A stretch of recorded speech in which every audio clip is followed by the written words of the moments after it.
What's up, Manwell fans, and welcome to this review of the final chapter of the Breaker New Ways, chapter 200. Now, despite this being the final chapter in the series, this isn't actually the finale yet. We still have an epilogue next week. Now, I actually believe this was the epilogue. This chapter itself was the epilogue, but it's not. So I'm kind of happy to hear that we're still going to get at least one more week of the Breaker New Ways before we have to say goodbye for a very long time. Now, what they're going to do next week will be interesting because it's, going to be technically the finale until part 3 turns up, which could be a few years from now. They could go any way about it. They could do a time skip, they could do a dirty cliffhanger, or they could just wrap it up. Who knows? It's going to be interesting, as I said, because part 1 and 2 was seamless, but this isn't now because they're taking a break from the series for a while. So whatever they do, it will be quite interesting.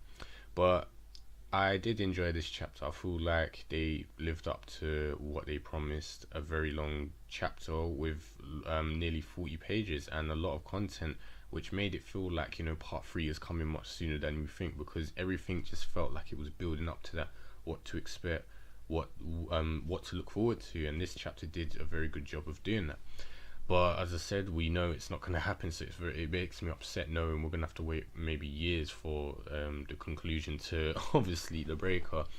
Now, I think I'd like to speak about Jin-Lee first. She has impressed me and made me love her character once again. She's made a full recovery back to the badass she used to be, even in her, I'd say, attire. Like I said last time, she's dressed how she used to be. She's acting like she used to be. But at the same time, she's grown, she's developed and become more mature. And we see this in this chapter when she gives Shi-Woon the stern talking that was needed to, wake him up out of his self-loathing and mourning over Elder Kwon. And it worked very well. She did very well waking him up. And she even handled, when Shi-Woon's comment kind of touched the soft spot. And he basically said he's apologizing for mourning when she's the one who's really upset, and she's here cheering him up, but she seemed fine about it. She's like, I've got my granddad's techniques and I'm gonna make sure I'm a stronger warrior than he is, so watch me.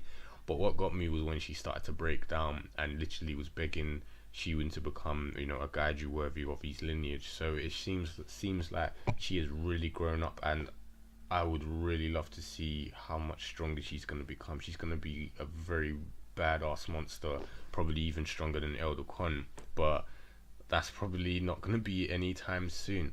So, speaking of obviously her becoming a monster, we did get a glimpse of that when she used one of Elder Kwon's techniques later in the chapter, shipping Wings of the Phoenix, which was kind of like a slashing move with her arms. And funny enough, this was used on a character I thought had died a few chapters ago, Jae-Gal. Now, someone has to tell me, or I need to go and research, how much of your brain can you lose before your body becomes, unable to live anymore or function? I mean, the fact that Jae-Gal is using martial arts, let alone is still alive, is shocking to me, because Elder Kwon removed a chunk of his head, an eyeball included, and he's still walking around with a kind of metal thing on.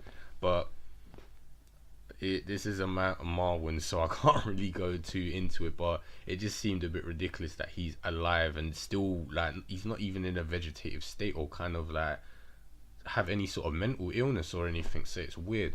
But either way, he's back, and he's not really much of a character because he gets finished off quite easily in this chapter. I feel like Kaiser was just trolling him and just using him for his amusement, or maybe he just wanted him to punish himself and just get rid of him, because he was pretty much tasked to do a little you might as well say experimenting on his new treasure, because Kaiser is basically, you might as well say, claim Shi-Woon as a new treasure, and he wants to see if he's worthy of him. But Jae-Gal decides that he wants to eliminate them, because if there's 2 equivalent treasures, you might as well just kill one of them, which is weird to me.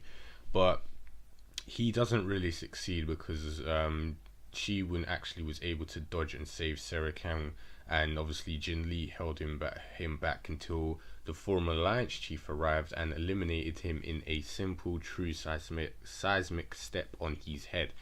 And I was amazed, because I originally thought the former Alliance Chief was just alive but not completely well. When I first saw him appear in New Ways, I was shocked because I thought Chun-Woo had killed him at the end of part one, but he was actually fine. He was just in a kind of comatose state. But now he's up and alive, and we saw before, he was revealed in New Ways before being alive, but I thought that would have been it. He's out for the count. He's no longer going to be able to be a mirror min, let alone use any martial art. But he's using him, and he's showing he's still as strong as he is. And funny enough, is his proposal to Shi-Woon is what made me shocked. I had completely disregarded the idea of the former Alliance Chief even being a master to Shi-Woon because of all the crap he's done. And the fact that Shi-Ho was technically shot because of him, by linking that to him in some regards, he is the reason why Chun-Woo is in the state he is now. And he even nearly got Shi-Woon killed. So the fact that he's approached him now and he's like, well, did you see that? That was a true seismic step of the Huang Moon School. How about you? Do you want to learn it? It's like, I've known everything about what's happened between you and the Nine Ox Dragon. It's like, I can teach you everything, the true Huang Moon techniques, and then you can eventually stand above the Nine Ox Dragon. So it makes me think he's trying to build his own Nine Ox Dragon by using Shi-Woon. Now, what I want to know is his sincerity towards Shi-Woon. Is he doing this for his own gain? Does he want to really? He probably wants the Black Origin threshold again, or is he generally trying to raise Shi-Woon to become, the new Nine Ox Dragon, or does he want to kill the Nine Ox Dragon with Shi-Woon? There's so many things I want to know about what's really going through his mind, but hopefully that is cleared up in the epilogue, because this guy was evil before. I can't just see him just turning full circle unless, his comatose state, that hit from Chun-Woo has made him go full circle good or something like that. So that would be interesting to see. Now, the reason why Sarah Kang was there, yes, I did mention her. She was there to inform Shi-Woon that, his mother is conscious again thanks to Ju San-sik, who was nice enough to heal her after hearing what happened. But also she wanted to tell her about Kang-Sung has, summoned a complete meeting for all the Mirim Alliance to arrive to. And he's basically planning for the youngsters to override the current elders of the Mirim Alliance, like the leaders. And I think, yeah, go for it. It definitely needs to happen. Even now, those leaders are complete arseholes, and all they can think about is themselves. He's like, they're completely against the plan. Obviously, they don't want to get pushed out, and they're already refuting the plan, saying that Kang-Sung is weak, he's gonna die soon, basically, and the former Alliance Chief is up and ready, and he'll return to power, and everything will be lolly jolly for them again. Nothing will change. And I'm just thinking, you lot are complete scumbags. I really hope you get booted out by the new gen Mirim Inns, because Ji-Gun is rallying up the troops, and as Kang-Sung has said, they've already proven themselves loyal enough to the Mirim Alliance. They're willing to risk their lives against, Nine Ox Dragon's his actions and everything that happened previously with the whole silence of Seoul, while the elder leaders did nothing. So yeah, they need to get booted out. Ji-Gun, Shi-Woon, So-Chun, Sarah Kang, all of them, and the rest, they need to get brought in, because they're the new hope for the world, and this is something Kang-Sung is talking about. And he specifically talks about the individuals that are being held in secret, and it seemed like it was, their powers, because the way he was talking about how their powers could bring new hope to the world. We see So-Chun, So-Sul, and then Shi-Woon specifically, like in 3 separate panels. So it shows that these three are going to be very detrimental, or say very detrimental, very influential to what's going to happen in the Mirim world. Their powers and influence is going to be needed, and they're literally the next generation to lead the new generation after that, Ji-Gun and the lower ones. So yeah, Kang-Sung has definitely got the right idea. He knows he's too weak to lead the Mirim Alliance any longer. He's going to die soon, and he knows the rest are corrupt, so he wants new, fresh eyes to be brought in that have pure intentions, like Shi-Woon. And this is something that opened these eyes, especially along with Ji-Gun, that have made them think, the new generation are what is needed for a Mirim world. So that's going to be interesting to see.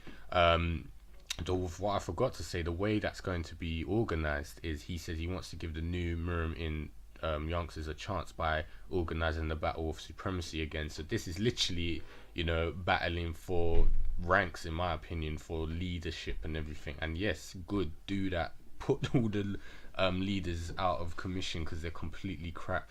and the younger ones need to rise up and prove themselves. So that's definitely going to be interesting to see, and I hope we'll see more of that in the epilogue. But one last thing I want to know is So-Chun and So-Su, what are their ideals? It's particularly So-Chun after, you know, Jung-Chan was killed, you know, kind of to do with Shi-Woon, even though it wasn't Shi-Woon's fault, the situation, he was in it. So does he blame him, or is he actually still good in terms of Shi-Woon's ally, because he came late? So it makes me wonder what his mind is right now, where it is at, and I want to see that in the next chapter, in the epilogue. Sorry. So we need to know, because she was part of the Black Forest Defense, which is controlled by Kaiser. So what is her motive? And Shi-Woon, we already know he's definitely there for the good. So it's going to be interesting to see what their those two perspectives are going to be like. And as I said, I want to know more about the former Alliance Chief. What is his true intentions? And that's more or less it. As I said, hopefully everything gets nicely wrapped up in the next chapter, and we'll have a nice finish to the Breaker New Ways, despite I don't want it to go. I've been reading this, as I said, for 7 years, and I'm sad to see it go. So yeah, that's more or less it. We have to wait for the epilogue next week. You heard what I've said. Let me know what you think about this chapter and what to expect, and I'll join you guys for the epilogue next week. Take care.